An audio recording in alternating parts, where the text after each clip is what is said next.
Video को like करके आगे शेयर जरूर कर देना। मर्द को पाप की नजर से देखे। हाफिज़े कुरान था, अल्लाह ने उसको कुरान भुला दिया। ये सिर्फ देखने का बवाल है। तो फिर हाथ से टकराएं और फिर उसके बाद जो आखिरी के मामला हो, अल्लाह की पनाह, 1000 बार अल्लाह की पनाह, अल्लाह की बारगाह में अमान तलब करो, अल्लाह की पनाह तलब करो। इसलिए कि अल्लाह अगर गुनाहों से बचाए तभी इंसान बच सकता है। अगर अल्लाह रब्बुल इज़्ज़त इंसान को उसके हाल पे छोड़ दे तो इंसान को गुनाह से कोई नहीं बचा सकता। तीसरी वजह भी सुन ले।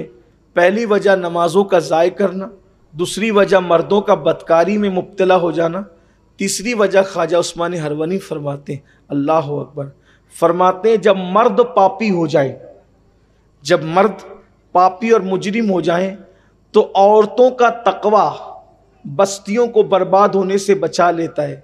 लेकिन तीसरी वजह यह है कि औरतें भी बदी पर में मुब्तला हो जाएगी, औरतें भी दीन से दूर हो जाएगी। जब औरतें दीन से दूर हो जाए, औरतें पर्दा न करे, औरतें तकवे में न रहे, औरतें परहेजगारी में न रहे, तो समझ लो कि बहुत जल्द तुम्हारी बस्ती पर अजाब आने वाला है और तुम्हारी बस्ती बहुत जल्द बर्बाद होने वाली है। आप देखें आज नौजवान बच्चियां पर्दा करने में आर महसूस करती है, बल्कि पर्दा करने वालों को बैकवर्ड कहा जाता है। पर्दा करने वाली बच्चियों को ताना दिया जाता है, पुराने ख्याल का ताना दिया जाता है। याद रखना, एक बच्ची अगर अपनी इज्जत और आबरू को महफूज रख सकती है तो वो पर्दे की वजह से ही महफूज रख सकती है। एक बच्ची अगर इज्जत और वक़ार के साथ इस वक्त रूए ज़मीन पे जी सकती है तो अल्लाह के दीन पर अमल करने की बुनियाद पर ही जी सकती है। बच्चियां ये समझती है हम बालों को खोलकर मेकअप करके शादियों में जाएंगे, बाज़ारों में जाएंगे, खुले सर जाएंगे तो लोग हमें देखेंगे तो हमें रिश्ते आएंगे। हमेशा याद रखना, अच्छे रिश्ते गुनाहों की वजह से नहीं आते, अच्छे रिश्ते तकवे और परहेजगारी की बरकत से आते हैं। लोग कहते हैं तकवे की वजह से अच्छा रिश्ता कैसे आ सकता है, परहेजगारी की वजह से अच्छा रिश्ता कैसे आ सकता है। एक आसान सी मिसाल पेश करके रिवायत के ज़रिए आपको समझाने की कोशिश की जाएगी। आप गौर फरमाएं, बार बार आपने सुना, इस तनाजुर में इसको सुन लें कि तकवे की बरकत से अच्छा रिश्ता कैसे आता है, परहेजगारी की बरकत से अच्छा रिश्ता कैसे आता है। आपने सुना होगा मदीने मुनव्वरा की सरजमीन है, अपने अल्फाज के जामे में सुन ले इस रिवायत को।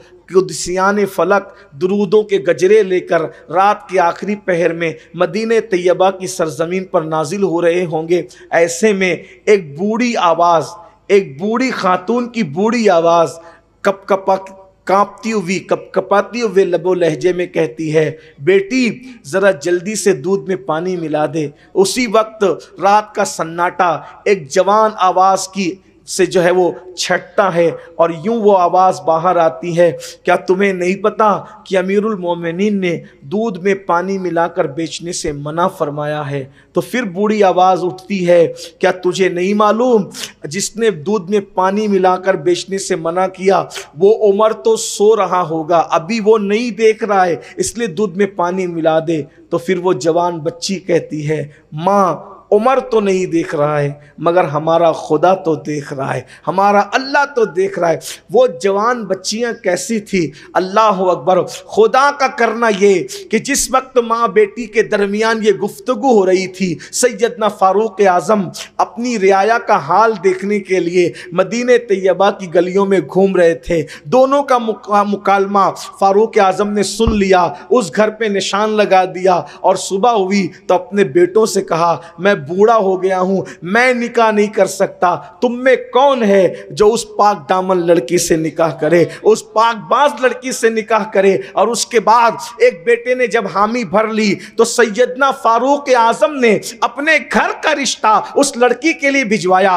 बताओ किसी की जरूरत पड़ी, किसी राब्ते की जरूरत पड़ी, सिर्फ तकवा ने उस लड़की को सैयदना फारूक आज़म की बहू बना दिया। और सिर्फ वो लड़की तकवे की बुनियाद पे फारूक اعظم کی بہو نہ بنی بلکہ امیر المومنین فاروق اعظم کی بہو بھی بنی، اور پھر اس لڑکی سے جو لڑکی پیدا ہوئی وہ لڑکی حضرت عمر ابن عبدالعزیز کی ماں بن گئی، یعنی کہ وہ خاتون جو ہے حضرت عمر ابن عبدالعزیز کی نانی بنی۔ اللہ اکبر، تقوی نے کتنا بلند کیا، اللہ اللہ۔ اس لیے میری گزارش ہے، میرے آقا صلی اللہ علیہ وآلہ وسلم کی کنیزوں بن سنور کر نکلنا، حسن کی نمائش کرنا، اور رشتوں کے لیے تصویروں کو ایک دوسرے کے ساتھ شیئر کرنا، فیس بک پہ لگانا، واٹس ایپ پر عام کرنا، یہ شریفوں کا انداز نہیں ہے، یہ کنیزان فاطمہ کا انداز نہیں ہے۔ اللہ اکبر، ہمارے مذہب میں اللہ اللہ جن خواتین کو آئیڈیل کی حیثیت سے جانا اور پہچانا جاتا ہے، ان مقدس ہستیوں میں سیدہ کائنات مخدومہ فاطمہ الزہرا کی شان تو یہ ہے کہ آپ کے دوپٹے کو بھی کبھی چاند و سورج نے نہیں دیکھا۔ میرے امام کہتے ہیں جس کا آنچل نہ دیکھا مہو مہر نے، جس کا آنچل نہ دیکھا مہو مہر نے، اس ردائے نزاہت پہ لاکھوں سلام۔ اس لیے اللہ کی خشیت زمین کے اوپر بھی عزت دیتی ہے، زمین کے اندر بھی عزت دیتی ہے، اور یاد رکھنا اللہ رب العزت کا تقوی اختیار کرنا صرف مخلوق میں عزت نہیں دیتا بلکہ خالق کے نزدیک بھی عزت عطا کر دیا کرتا ہے۔ قرآن کہتا ہے ان اکرمکم عند اللہ اتقاکم، تم میں سب سے زیادہ عزت والا وہ ہے جو اللہ سے سب سے زیادہ ڈرنے والا ہے، جو سب سے زیادہ تقوی والا ہے۔ اس لیے خواجہ عثمان ہرونی رضی اللہ تعالیٰ عنہ فرماتے ہیں کہ جب عورتیں دین سے دور ہو جائے، عورتیں جرائم پر بے باک ہو جائیں، عورتیں گناہوں کے حوالے سے بے باک ہو جائیں، تو پھر سمجھ جانا کہ بستیاں تباہ ہو جائے گی۔ اور بھی وجوہات آپ نے بیان فرمائی ہے، میں اسی پر اپنی بات کو مکمل کرتا ہوں اس گزارش کے ساتھ کہ آپ سنی دعوت اسلامی کے اجتماع میں آئے ہیں، خدا را اگر آپ اپنے اور اپنے گھر کا ماحول بدلنا چاہتے ہیں، اپنی فکر بدلنا چاہتے ہیں، تو سنی دعوت اسلامی جو سواد اعظم اہل سنت و جماعت کی عالمگیر تحریک ہے، اس سے جڑیے، اس سے قریب آئیے، جہاں جہاں سے آپ تشریف لائے ہیں اپنے علاقوں میں برانچز قائم کریں تاکہ یہ سلسلہ مزید چراغ سے چراغ روشن ہوتے جائیں، شمع سے شمع روشن ہوتی جائے اور دین کا کام بڑھتا چلا جائے۔ اللہ تعالی ہم سب کو عمل کی توفیق عطا فرمائے۔ گفتگو کے درمیان کوئی غلطی ہو تو اللہ معاف فرمائے۔